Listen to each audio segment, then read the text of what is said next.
Good afternoon to everyone who has joined us today for the opening of Transformational Textiles. This is an exhibition that I have been dreaming about for about 2 years. We wanted to have it before lockdown, and so it is really, really heartwarming to have the exhibition up and on show finally, and that we are now open and ready to share this with everybody. Before I go into the main program, I have to thank all the people who helped this exhibition come together. Almost 50% of the work on display comes from loaned artists, and we are really grateful that everybody loaned us their works so that we could have a beautiful exhibition combining our own permanent collection with new and interesting works from around. So first, I would like to thank Ebony Curated and Kimati Mafu for loaning us one of her beautiful works. Also to Dr. Binsbergen for loaning us a wonderful quilt, a very interesting quilt, and you'll get to see it when you come and see the exhibition. Dr. Binsbergen is from the Nelson Mandela University. We would also like to thank the Kaiskama Art Project and Mapula Embroideries Project, who are sharing with us an incredibly beautiful lockdown artwork. We've also put on display works from our permanent collection from both of these two art projects. And I would like to thank TAPE, it's Textile Art Port Elizabeth, a group of incredibly passionate fiber artists who I challenged to give me a work that either had some significance to them personally or that they really wanted to see on exhibition again. And they have just come and brought incredibly interesting works that have just slotted into this exhibition beautifully. And finally, I would like to thank Annette Duplessis for giving us a beautiful selection of work that we are really happy to profile on this exhibition. So thank you to everybody who contributed. I would also like to thank my staff. This was not an easy exhibition to hang, and thank you for everyone for all the problem solving and technical whiz that had to happen in order to make it happen. Also, thank you to everyone who helped with the marketing and to get the labels and all of those things up. So thank you, everyone. I'm really excited to be standing here today. So without further ado, I would like to introduce our opening speaker, Angie Franke Weisswanga. I've asked Angie to open this exhibition because she is an absolute stalwart in the craft community in Nelson Mandela Bay. She is an artist, a crafter, or I say craft aficionado. She's a textile lover, fundi. She's just somebody who has contributed to the field of craft and art immensely over her lifetime. She's also authored a series of amazing books, which will be available for sale in our library on all sorts of incredible craft techniques. The other reason we wanted her to open this exhibition is because she has an intimate knowledge, or I should say, knowledge behind the scenes of a lot of the craft objects and artworks that are on display, what it has taken to make them, the groups that have made them, and the people who have made these works. And so it is a huge privilege to ask Angie to open this exhibition. I'm sorry that I messed up your surname.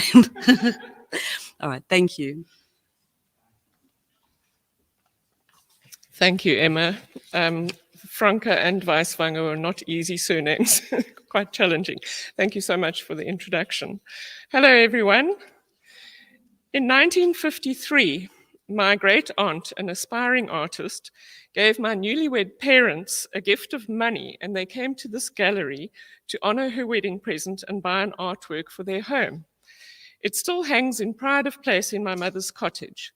So my family has a long association with this gallery, and I'm honored and humbled to be standing here today with all of you.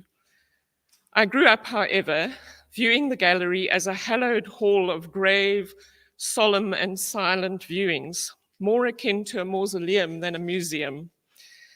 It's such a relief to witness this transformation of this space to a hub of creative, collective consciousness, which celebrates the rich diversity of our communal life in this Bay City. All of us here with our gathered works woven together for this occasion. By the way, the word textile comes from the Latin root texere, which means woven together. So thank you, Emma, and the vibrant team of the Nelson Mandela Art Museum for putting together this exciting exhibition. Let me briefly unpack the transitional part of the title for those who may be wondering why this word has been applied to textiles. Trans means to go across or beyond, and form means shape or structure. Thus, transformation marks change or going beyond from one form to another, usually implying an extreme or complete change of character. In short, a metamorphosis, such as of this museum. It's a great title if you think of how textiles shape us and metamorphose with our shifting identities through life. We relate so inherently to textiles as we're bonded with them from birth and our culture. Fabrics clothe, protect, and decorate our bodies, so we have an intimate relationship with them, even if we aren't part of producing or decorating felted, woven, knitted, knotted, wrapped, bound, crocheted, or stitched items. Just think of a baby swaddled in nappies and blankets, changing to fitted garments of an adult's choosing, until one day she gains courage to experiment with her own or her culture's clothing choices, which ultimately become part of her identity. It's this relationship that we all have with textiles, no matter our age or condition, that makes an exhibition of textile art interesting and relatable on so many levels. From the finest embroidery of an antique silk kimono to the most amazingly wrought suit of armor that you'll see in the halls there. The juxtaposition of a traditional heirloom quilt with a thought-provoking paper towel patchwork. There's something here for everyone to enjoy looking at or discovering more about, or simply pondering over. We use the expression with every fiber of our being to describe our excitement, desire, or passion. The idea that we ourselves are made up of fibers or threads underlies our appreciation of the importance of textiles to our lives. So much of textile art has been taken for granted and not consciously elevated as a worthy category of the fine arts, on an equal footing with painting and sculpture, for example. Fortunately, this is rapidly changing as we move to a more diverse exploration and integration of mixed media in current trending, particularly recycling. But to get back to basics, textile art starts with fibers or threads, for example, from living plants, which comprise cellulose fibers such as cotton, hemp, or bamboo, or animal fibers generated from proteins such as silk, wool, hair, fur, skins, or feathers, hopefully ethically sourced, and synthetic fibers, which we manufacture from oil, rock, or chemicals. Color and texture palettes are almost limitless with fibers and textiles. Costs of materials range from free waste or recycled materials to the fabulously expensive finest silks in creation. For example, a golden cape woven from the silk of 1 million Madagascan golden orb spiders, which is currently worth R1 million, R1 per each spider's output, and that's not counting the labor of the weavers. This current exhibition may not run to spider silk, but there is a fascinating piece of Mapani worm silk for you to discover. How textile artworks are arranged or put together depends on the artists and their choice of tools. Again, this genre caters for and enables everyone from the economically poorest to richest. This exhibition pays particular tribute to the embroiderers and applique artists who use the most basic and affordable of binding tools, the needle. Each chosen piece here has its own textile story, so I hope you'll be drawn to reading the labels and asking questions and attending the projected walking tours to appreciate more of what is gathered here. Unfortunately, my short introductory talk cannot cover all the wonderful work, so I'll focus just briefly on the embroiderers for now. Mapula and Kaiskama art projects have both developed as a response to community needs since just before the millennium, and have produced in the 2 decades since the richest history of African embroideries, with pieces shown and appreciated worldwide. Both projects are well established, and work is sought after by local and foreign galleries. A coup indeed for the groups and individual members involved to have their work adorning the walls of Parliament. Fiber arts are a powerful means of bringing communities together to generate stories a pride of place, and the empowerment, particularly of women, which comes with being paid an acceptable price for their worth of work. The importance of this cannot be overstated. As we stand in awe of collaborative works such as the amazing altarpieces and the gravitas of the Guernica by collective artists and the embroiderers of Hamburg's Eastern Cape, we also enjoy the intimate glimpses of life during COVID, so colorfully detailed by single artists exchanging their own home stories across the country. Please take note of the particular pieces Veronica Batani of Kaiskama and Rosina Mapa of Mapula, who created these as a COVID exchange of stories via WhatsApp in embroidered panels. And now we'll cut to a video clip.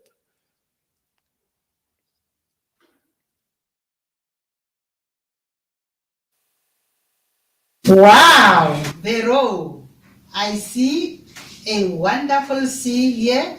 I wish to be there at your place. And I see the pictures. That is very, very beautiful. When I'm looking this cloth, this is a Nozetti's house, your friend, and look at the pig is eating. Look at a cattle and the dog. I'm looking to your children, your grandchildren. Those are sitting on the sofa watching the TV. So I think you are watching these children very well. You teach them to wash their hands always, to sanitize, wear the masks, and tell them to keep themselves at home every day. They mustn't go to play with others outside because they will affect with virus. Now, I see you in the taxi going to town. And then I want to tell you to watch and to keep yourself social distancing in the taxi. And when you pay the taxi, after that, sanitize your hands. So, in my pictures, as you see, this is a clinic. I want to show that under this pandemic, our things are not normal. This part, for me, is a sad part because every building, some of the buildings are closed. There's no chance for Ukalelo to go to UJ to study, and also suffering to get utilities like a laptop so that she can do the work at home. Sometimes she has to travel to sit next to the building where she can access the Wi-Fi or whatever that is in the spot. That's how it works because of the lockdown. Putting the family, like having dinner together, is like that. I'm showing that all the time. As you see here, my kids are here. They're just sitting. All the time, the family is all together. So that's the happiest part about COVID. But we are not happy living with that because we can't go to shops, we can't go to the clinic, we can't go everywhere. And everywhere you go, you have to wear your mask. For Urosina to be busy in the garden, it's not that she is in love. She is in love with the garden, but she is forced to love the garden because there's nowhere to go.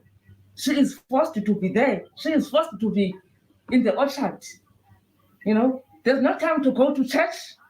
She misses the ladies that she used to chat with them when she go to church. The church is there, lousy. There's no people in the church. There's a big lock in the church because the churches are locked because there's no chance to go to the church to preach as we used to go together, because now the COVID stops us to have 50 people just for gathering. And you have to talk louder when you talk to another person because that person is no longer close to you. Oh my God, which only misses the hugs that we used to be when we were together, and then we have to hug to each other, and then we laugh with each other because we love. We used to share love like by touching, but now, no touching. Where is love? no love.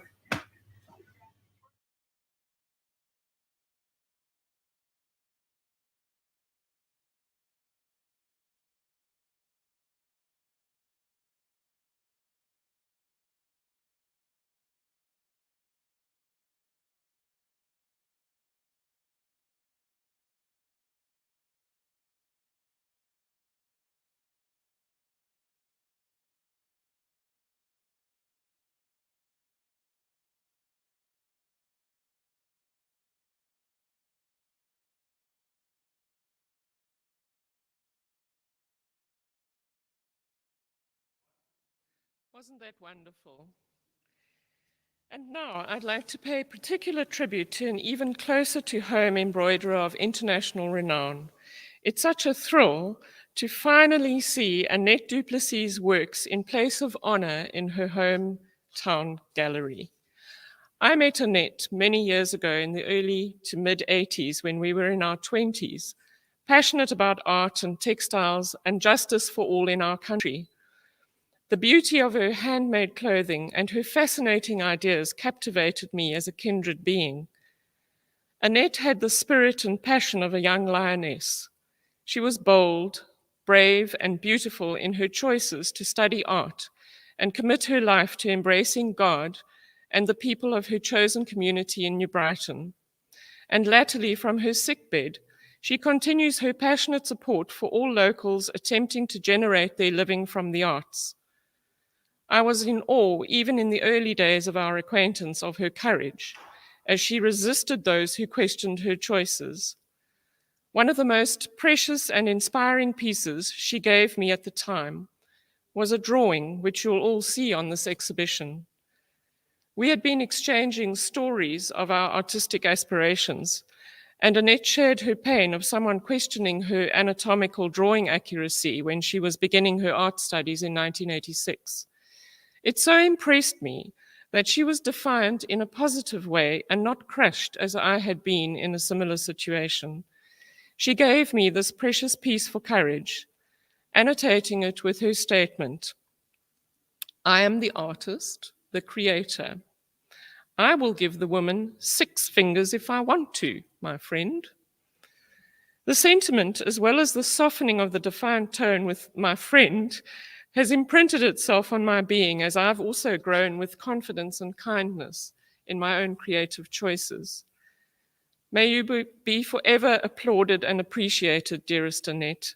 You have given me courage too, and we are all blessed here by your richly dense and exquisite work, layered with meaning, questioning boundaries, and steadily defiant against that which demeans our souls.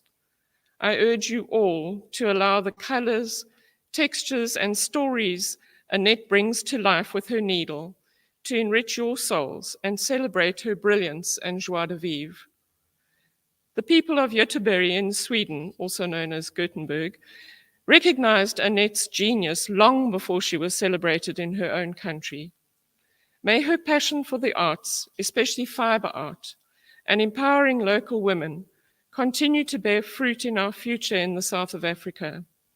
I encourage those of you who are able to invest in Annette and the work of local artists. According to Forbes.com in the USA, sponsoring the arts builds communities and business, and investing in the arts is more than big business. It's huge business. In 2019, the arts added more to the United States economy than construction or agriculture. In Africa, we need to recognize this and empower our artists with support, whether individual or corporate, and enable the transformation of our own communities and country.